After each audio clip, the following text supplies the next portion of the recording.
जय हिंद साथियों। आज हम लोग पढ़ने वाले हैं क्लास 10th ज्योग्राफी। ठीक है, तो कल हम लोगों ने पढ़ लिया था कि संसाधन किसे कहते हैं, उसका परिभाषा जान लिए थे। संसाधन किसे कहते हैं इसका परिभाषा जान लिए थे। उसके बाद पढ़े थे संसाधन का महत्व, महत्व क्या है संसाधन का मानव जीवन में, उसके बारे में पढ़ लिए। ठीक है, आज पढ़ने वाले हैं कि मानव एक संसाधन है कैसे, मानव खुद एक संसाधन है कैसे, आज इसके बारे में पढ़ने वाले हैं। ठीक है, तो आप बता सकते हैं कि मानव एक संसाधन है कैसे। ठीक है, तो अगर हम जाने कि मानव एक संसाधन है कैसे, तो कैसे बता सकते हैं। तो अगर हम कहें कि मानव एक संसाधन है, क्योंकि मानव किसी भी वस्तु को अपने कौशल, अपने तकनीक और अपने ज्ञान के माध्यम से अपने जीवन उपयोगी बनाता है। अपने जीवन उपयोगी क्या करता है, बनाता है। मानव किसी भी चीज को या किसी वस्तु को अपने दिमाग, अपने तकनीक, अपने कौशल, अपने ज्ञान के माध्यम से जीवन उपयोगी वस्तु बना देता है। इसलिए मानव को क्या कहते हैं हम लोग, एक स्वयं संसाधन कहते हैं। मानव स्वयं एक क्या है, संसाधन है। आप साइकिल से चलते तो साइकिल को बनाया क्यों ने, तो साइकिल को बनाया है मानव ने। कंप्यूटर चलाते, कंप्यूटर किसने बनाया है, मानव ने। अगर हम बात करें टीवी का, तो टीवी किसने बनाया है, मानव ने। मोबाइल किसने बनाया है, तो मानव ने। पेड़ होते हैं, जंगल, उसको काट के फर्नीचर कौन बनाता है, तो मानव बनाता है। टेबल कुर्सी कौन बनाता है, तो मानव बनाता है। तो इसीलिए क्वेश्चन बनता है मानव एक संसाधन है कैसे, मानव एक संसाधन है कैसे। तो मानव एक संसाधन है कैसे, तो बोल सकते हैं कि मानव अपने ज्ञान और कौशल के माध्यम से किसी भी वस्तु को जीवन उपयोगी बना देता है। मानव अपने ज्ञान और कौशल के माध्यम से किसी वस्तु को जीवन उपयोगी बना लेता है। इसलिए मानव स्वयं क्या है, संसाधन है। मानव स्वयं क्या है, एक संसाधन। ठीक है, तो समझ में आ गया मानव संसाधन क्यों है। तो लिख दीजिए इसको कि मानव संसाधन क्यों है। ठीक है, तो लिखिए मानव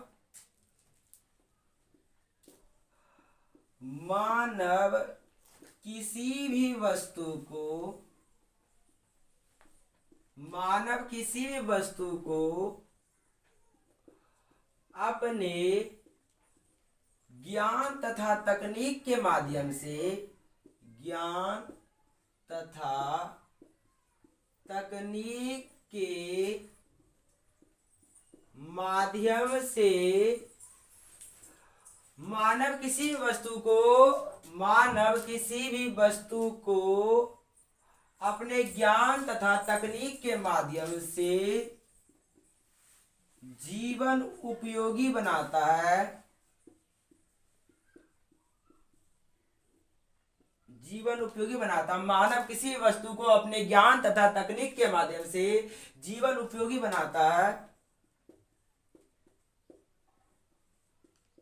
उपयोगी बनाता है। इसीलिए मानव स्वयं एक संसाधन, इसीलिए मानव स्वयं एक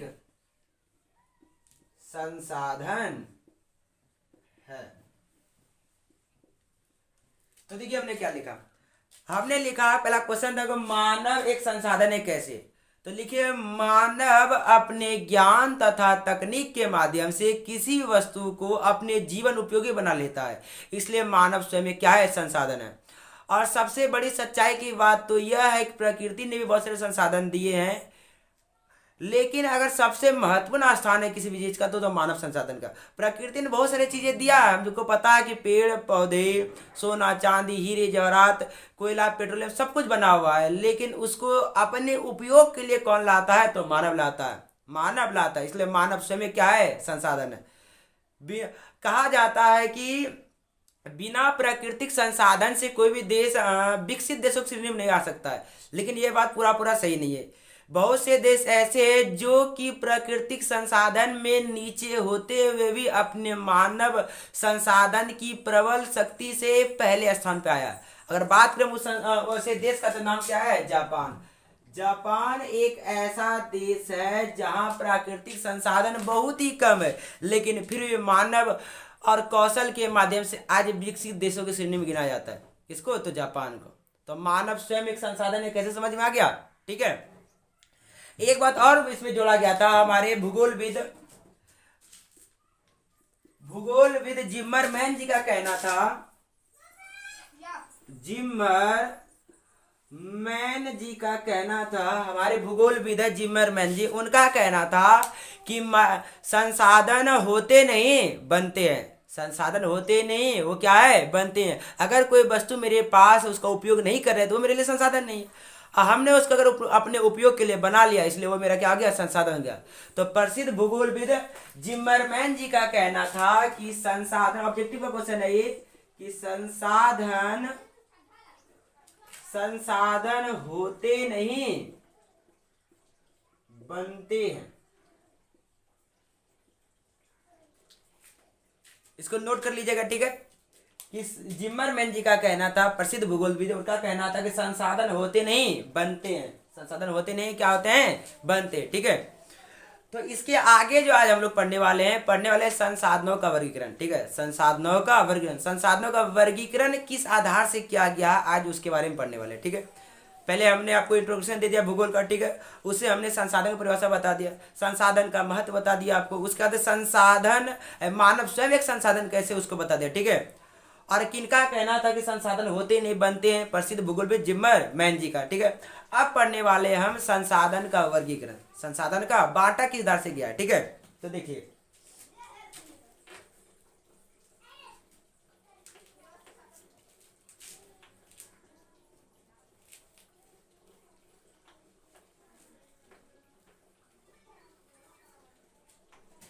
तो देखते हैं संसाधन का वर्गीकरण, संसाधन का। तो संसाधन का वर्गीकरण, संसाधन का वर्गीकरण, संसाधन का वर्गीकरण, ठीक है। तो संसाधन का वर्गीकरण 4 तरीके से किया गया है। कितने तरीके से, 4। संसाधन का वर्गीकरण 4 तरीके से किया गया। पहला किया गया आपका उत्पत्ति के आधार से, उत्पत्ति के आधार से। पहला आपका संसाधन का वर्गीकरण क्या होगा, उत्पत्ति, बना कैसे है उसके आधार से किया गया। पहला उत्पत्ति के आधार से, ठीक है। दूसरा आपका किया गया उपयोगिता के आधार से, दूसरा आपका किया गया किसे, उपयोगिता के आधार से, उपयोगिता के आधार से, ठीक है। तीसरा आपका किया गया है, पहला किया गया आपका उत्पत्ति के आधार से, ठीक है। दूसरा आपका किया गया उपयोगिता के आधार से, और तीसरा आपका किया गया है स्वामित्व के आधार से,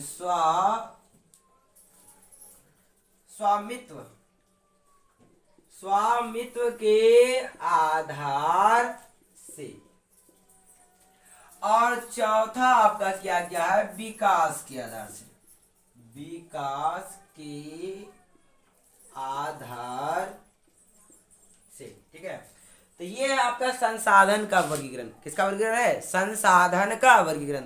तो संसाधन का वर्गीकरण 4 तरीके से किया गया, ठीक है। पहला उत्पत्ति के आधार से, पहला उत्पत्ति के आधार से, बना कैसे उस आधार से, ठीक है। दूसरा आपका किया गया उपयोगिता, उपयोगिता के आधार से। दूसरा किसे किया गया, उपयोगिता के आधार से, उपयोग के आधार से करते हैं, ठीक है। और तीसरा आपका किया गया है स्वामित्व, मतलब अधिकार को लेकर, अधिकार किनका किनका है। तो तीसरा आपका किस आधार से किया गया है, स्वामित्व के आधार से। और चौथा आपका किया गया है विकास के आधार से। चौथा किस आधार से किया गया है, विकास। क्योंकि इससे हर साल क्वेश्चन पूछा जाता है ऑब्जेक्टिव का, आपसे पूछ देगा कि संसाधन का वर्गीकरण कितने तरीके से किया गया है। तो संसाधन का वर्गीकरण 4 तरीके से किया गया है। पहला उत्पत्ति के आधार से किया गया है। दूसरा आपका किया गया है, पहला उत्पत्ति, दूसरा आपका किया गया किस आधार से, तो दूसरा उपयोगिता के आधार से। तीसरा आपका किया गया स्वामित्व के आधार से, और चौथा आपका किया गया विकास के आधार से, ठीक है। अब देखते हैं किसको कितने भागों में बांटा गया, ठीक है। तो अगर हम बात करें उत्पत्ति के आधार से, तो उत्पत्ति के आधार से संसाधन को 2 भागों में बांटा गया है। उत्पत्ति के आधार से संसाधन को 2 भागों में बांटा गया है, ठीक है। दूसरा आपका उपयोगिता के आधार से, तो उपयोगिता के आधार से संसाधन को भी 2 भागों में बांटा गया है। उपयोगिता के आधार से कितने भागों में बांटा गया है, 2। तीसरा आपका है स्वामित्व, तीसरा आपका क्या है, स्वामित्व। तो स्वामित्व के आधार से संसाधन को 4 भागों में बांटा गया। कितने भागों में बांटा गया है? 4। और चौथा आपका है विकास। चौथा आपका क्या है? विकास। तो विकास के आधार से भी संसाधन को 4 भागों में बांटा गया है। ठीक है, तो ये था वर्गीकरण। ये क्या था? संसाधन का वर्गीकरण। तो संसाधन का वर्गीकरण 4 तरीके से। पहला स्वामित्व के आधार से, दूसरा उपयोगिता के आधार से, तीसरा स्वामित्व के आधार से और चौथा विकास के आधार से। उत्पत्ति के आधार से 2 भागों में, उपयोगिता के आधार से भी 2 भागों में, स्वामित्व के आधार से 4 भागों में और विकास के आधार से भी 4 भागों में बांटा गया है। ठीक है, इतना तक समझ में आ गया। अब हम लोग को पढ़ना जो है, पहला पढ़ना है उत्पत्ति के आधार से जो बांटा गया है वह कौन कौन सा प्रकार है, आखिर बांटा किस किस प्रकार में गया। ठीक है, उसके बाद उपयोगिता के जो आधार से बांटा गया है ये कौन कौन सा प्रकार है। तीसरा पढ़ेंगे स्वामित्व के आधार से कौन कौन सा प्रकार होता है और विकास के आधार से कौन कौन सा प्रकार होता है। ठीक है, तो पहला हम लोग देखते हैं उत्पत्ति के आधार से। ठीक है, देखिए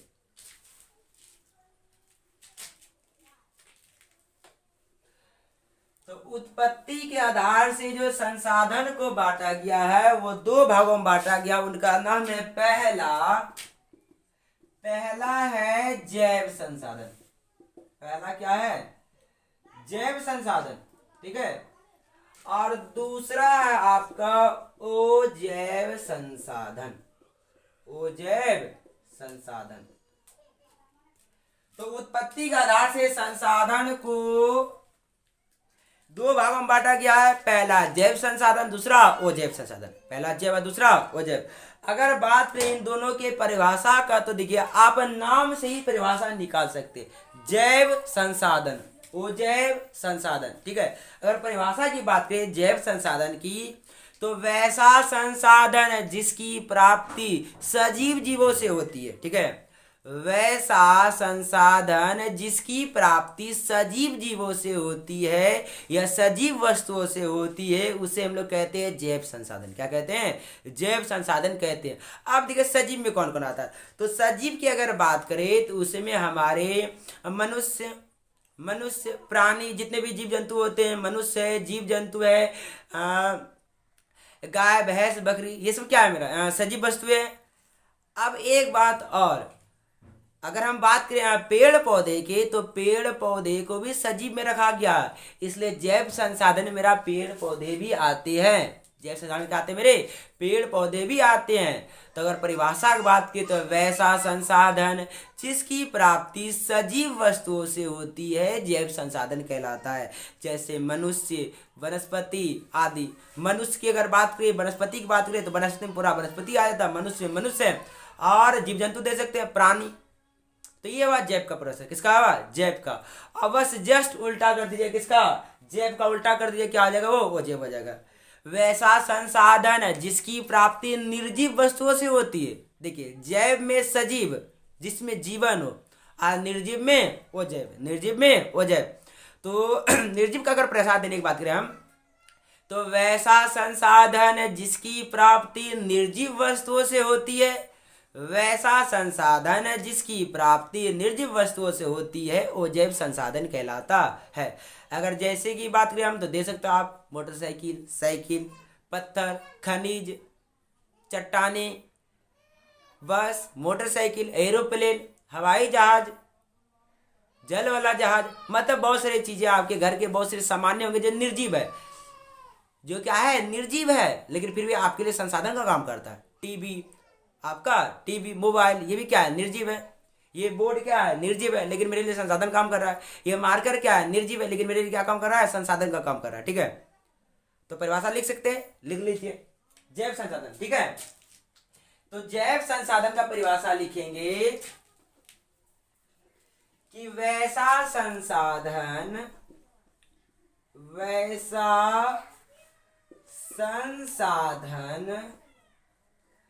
जिसकी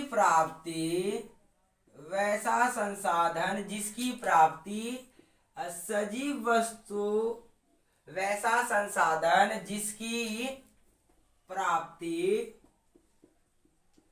जिसकी प्राप्ति सजीव वस्तुओं वैसा संसाधन जिसकी प्राप्ति सजीव वस्तुओं से होती है, सजीव वस्तुओं से होती है, उसे जैव संसाधन, उसे जैव संसाधन कहते हैं, उसे जैव संसाधन कहते हैं। जैसे मनुष्य, वनस्पति, जैसे मनुष्य, वनस्पति, प्राणी आदि। ये प्राणी में जितने भी छोटे छोटे जंतु आते हैं जो कि सजीव होते हैं वो सभी आ जाएंगे, ठीक है। तो ये वो आपका जैव संसाधन का परिभाषा। तो परिभाषा है आपका वैसा संसाधन जिसकी प्राप्ति सजीव वस्तुओं से होती है, उसे जैव संसाधन कहते हैं। जैसे मनुष्य, वनस्पति, प्राणी आदि।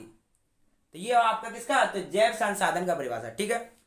तो अब जो हम लोग लिखेंगे, दूसरा लिखेंगे वो जैव संसाधन का परिभाषा, ठीक है। तो आप स्क्रीनशॉट ले लीजिए, ठीक है। हम दूसरा लिखा रहे हैं, दूसरा लिखाएंगे आपका क्या, तो जैव संसाधन, ठीक है।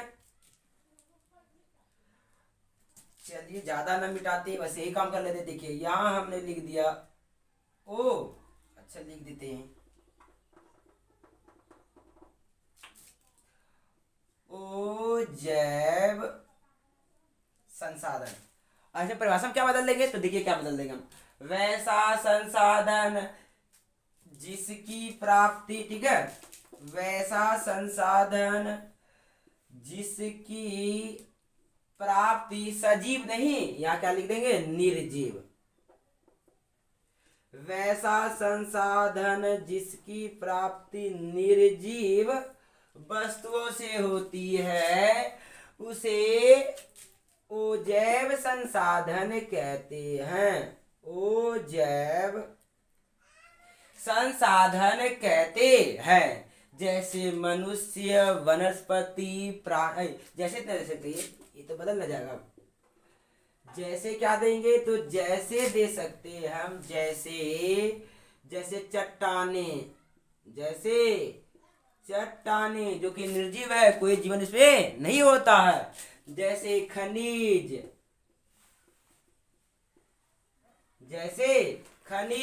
ठीक है। और क्या दे सकते हैं, जैसे टीवी, ठीक है, जैसे मोबाइल,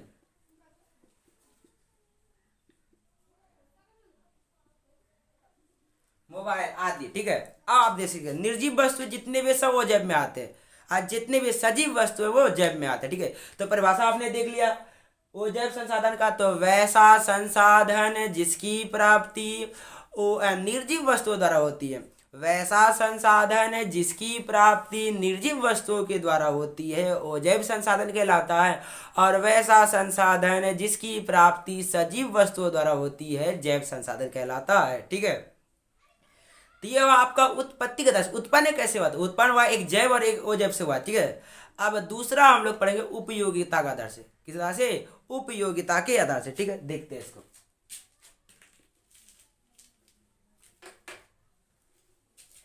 दूसरा आपका है वर्गीकरण उपयोगिता के आधार से, किसके आधार से, तो उपयोगिता के आधार से। देखिए दूसरा जो बांटा गया उपयोगिता,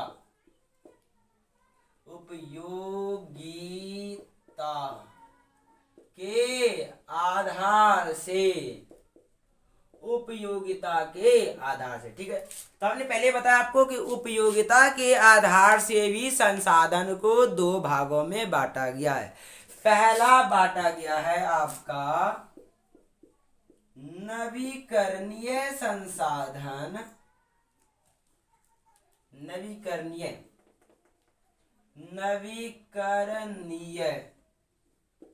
संसाधन, ठीक है। और दूसरा आपका बांटा गया अनवीकरणीय संसाधन। ठीक है, तो उपयोगिता के आधार से संसाधन को दो भागों में बांटा गया है। पहला नवीकरणीय संसाधन, दूसरा अनवीकरणीय संसाधन। ठीक है, तो अगर बात की इनकी परिभाषा हो तो हमको लगता है नाम से दे सकते हैं। ठीक ना, नवीकरणीय मतलब पुनः बन जाए, पुनः क्या आ जाए, बन जाए। ठीक है, यह बना सके। अनवीकरणीय मतलब लग रहा है कि शायद देरी हो सकता है बनने में। अनवीकरणीय मतलब एकदम नहीं की अगर बात करें, क्या बात करें, नहीं, बिल्कुल नहीं की बात करें। ठीक है, तो नवीकरणीय का अगर दूसरा नाम की बात करें तो नवीकरणीय को हम कहते हैं चक्रीय, मतलब पुनः चक्रीय। और अनवीकरणीय कहते हैं हम लोग अचक्रीय, मतलब द्वारा चक्रण करके बनने वाला नहीं है। अचक्रीय मतलब नहीं। लेकिन कुछ चीजें नवीकरणीय में रखा गया जो कि बनता है, लेकिन बनने उसको करोड़ों साल लग जाता है, बहुत ही ज्यादा समय। अब इतना ज्यादा समय लग जाता तो मनुष्य का अस्तित्व भी खत्म हो जाएगा, तो तब बन के क्या फायदा, कोई फायदा उसका नहीं है, इसलिए उसको रखा जाता है अनवीकरणीय में। ठीक है, तो अगर हम परिभाषा लिखे तो परिभाषा लिख सकते हैं आप, पहला किसका, तो नवीकरणीय का। नवीकरणीय संसाधन का परिभाषा क्या लिख सकते, तो सुनिए।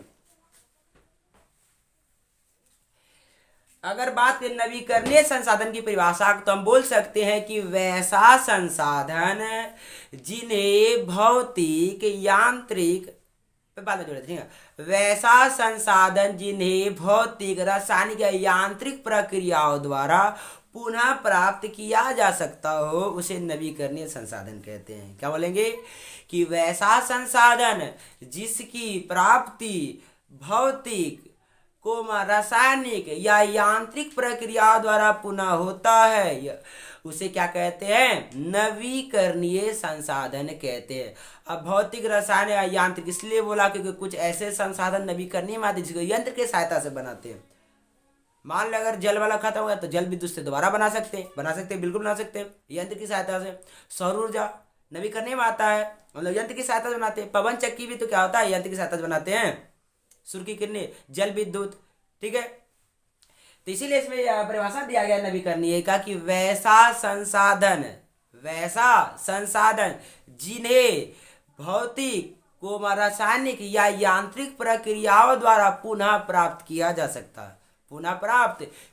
सकता है, नवीकरणीय संसाधन कहलाता है। क्या कहलाता है, नवीकरणीय संसाधन कहलाता है। ठीक है, तो परिभाषा लिखते हैं इनका।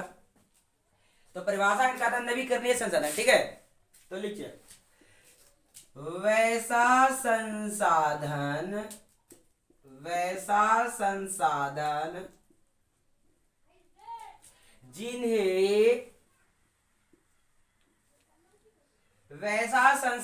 जिन्हें भौतिक,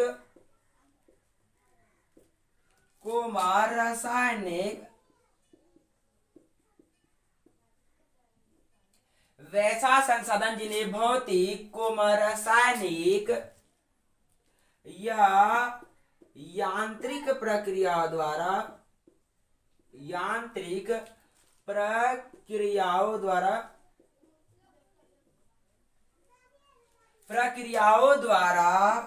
पुनः प्राप्त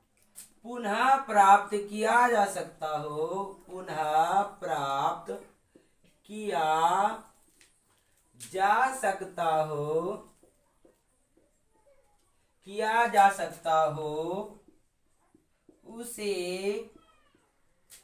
नवीकरणीय संसाधन कहते हैं।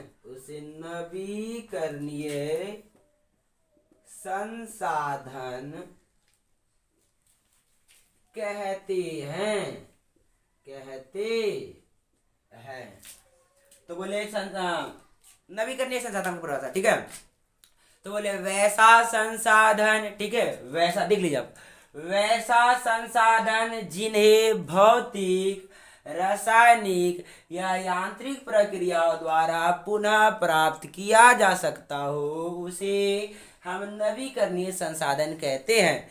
जैसे आप दे सकते हैं, जैसे सौर ऊर्जा,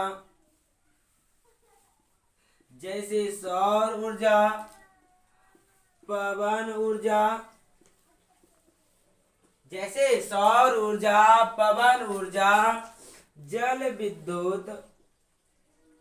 जल विद्युत आदि, ये सब किसमें आते हैं, तो तो ये सभी नवीकरणीय संसाधन में आते हैं, जिन्हें हम यंत्र की सहायता से द्वारा बना लेते हैं, ठीक है। तो यह नवीकरणीय संसाधन की परिभाषा, ठीक है, आप लिख लीजिएगा, ठीक है। दूसरा हम लोग लिखते हैं अनवीकरणीय संसाधन परिभाषा। इसका लिखते हैं अनवीकरणीय संसाधन का परिभाषा, ठीक है। तो अनवीकरणीय का हमको लगता है इसी में लिख सकते हैं। क्या जोड़ सकते हैं आप देख लीजिए, जोड़ ये सकते हैं। और नवीकरण में होता क्या, देखिए अनवीकरण में पहले परिभाषा ये होता है कि द्वारा नहीं बन सकता, बस लास्ट में जोड़ना पड़ता है कि वैसा संसाधन जिन्हें भौतिक को रासायनिक या यांत्रिक प्रक्रियाओं द्वारा पुनः प्राप्त करने में लाखों करोड़ों वर्ष लग जाते हैं, अनवीकरणीय संसाधन कहलाता है, ठीक है। क्या जोड़ देंगे वहां कि वैसा संसाधन जिन्हें भौतिक को रासायनिक या यांत्रिक प्रक्रियाओं द्वारा पुनः प्राप्त करने में लाखों करोड़ों वर्ष लग जाते हैं, अनवीकरणीय संसाधन कहलाता है। जैसे इसका एक ही दे सकते हैं आप, जीवाश्म ईंधन।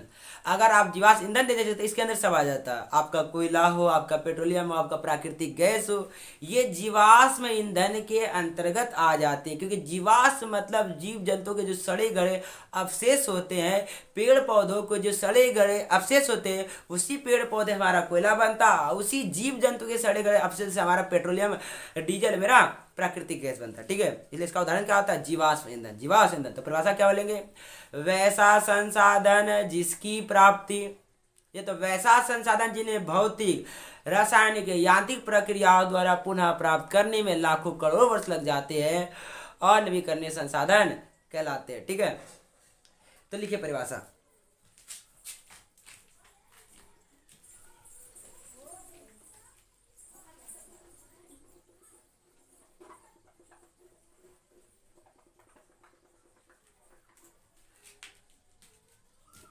ये परिभाषा जो लिखा रहा है वो अनवीकरणीय लिखा रहा है, ठीक है। दूसरा, क्योंकि नहीं देने में नहीं बनता, कि किताब में भी लिखा होता है कि पुनः प्राप्त करना, पुनः प्राप्त होता वह समय लगता है, इसलिए नहीं देने में नहीं बनता है, इसलिए लिख देते इसको कि वैसा संसाधन जिन्हें प्राप्त कर सकते हैं लेकिन बहुत ज्यादा समय लगता है, इसलिए तो वैसा संसाधन जिन्हें भौतिक को रासायनिक या यांत्रिक प्रक्रियाओं द्वारा पुनः प्राप्त करने में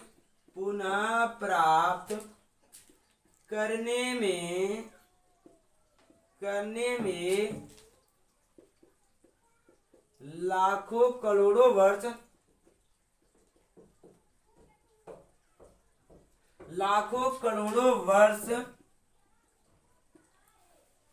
लग जाते हैं, ठीक है। वैसा संसाधन जिन्हें भौतिक, रासायनिक, यांत्रिक प्रक्रियाओं द्वारा पुनः प्राप्त करने में लाखों करोड़ों वर्ष लग जाते हैं, उसे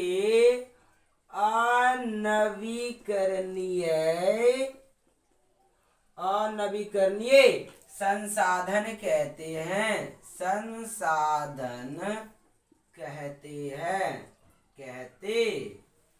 ठीक है। जैसे आपको देना है, बस एक ही जैसे दे, जैसे जीवाश्म ईंधन,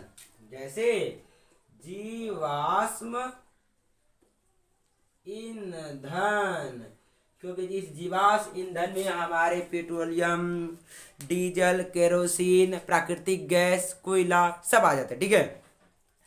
तो ये आपका अनवीकरणीय संसाधन पूरा है, ठीक है। दो और बचा, क्या बचा, तो एक बचा आपका स्वामित्व के आधार के, मतलब अधिकार को लेकर के, और एक आपका बचा विकास को लेकर के। तो हमने पढ़ा कि स्वामित्व के आधार पर भी संसाधन को 4 भागों में बांटा गया है, और विकास के आधार पर संसाधन को 4 भागों में बांटा गया। हम बता दें कौन कौन सा, ठीक है। तो स्वामित्व के आधार से जो संसाधन को 4 भागों में बांटा गया अधिकार को लेकर के, तो पहला है व्यक्तिगत संसाधन, दूसरा आपका है सामुदायिक संसाधन, तीसरा आपका है राष्ट्रीय संसाधन, और चौथा आपका अंतरराष्ट्रीय संसाधन, ठीक है। पहला व्यक्तिगत संसाधन, दूसरा सामुदायिक संसाधन, तीसरा राष्ट्रीय संसाधन, चौथा अंतरराष्ट्रीय संसाधन, ठीक है। उसी तरह विकास को लेकर संसाधन को 4 भागों में बांटा गया था। पहला संभाव्य संसाधन, दूसरा विकसित संसाधन, तीसरा भंडार संसाधन, और चौथा संचित कोश संसाधन। चौथा क्या था? संचित कोश संसाधन। आप लिख देते, ठीक है, इसको मिटा देते हैं, आगे देखिएगा।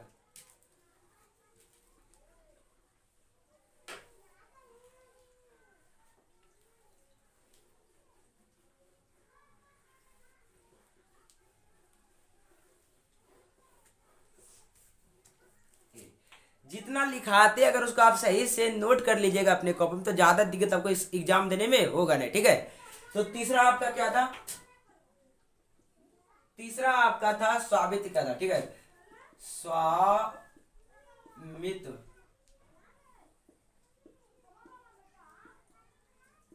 स्वामित्व के आधार पर संसाधन।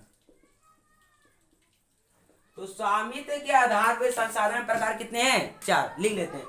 पहला है व्यक्तिगत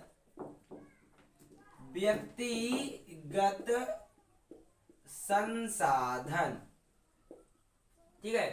दूसरा आपका है सामुदायिक संसाधन,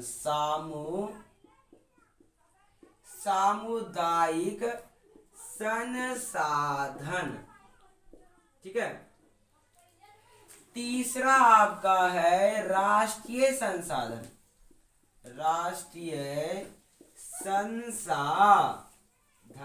ठीक है। और चौथा आपका है अंतरराष्ट्रीय संसाधन, अंतरराष्ट्रीय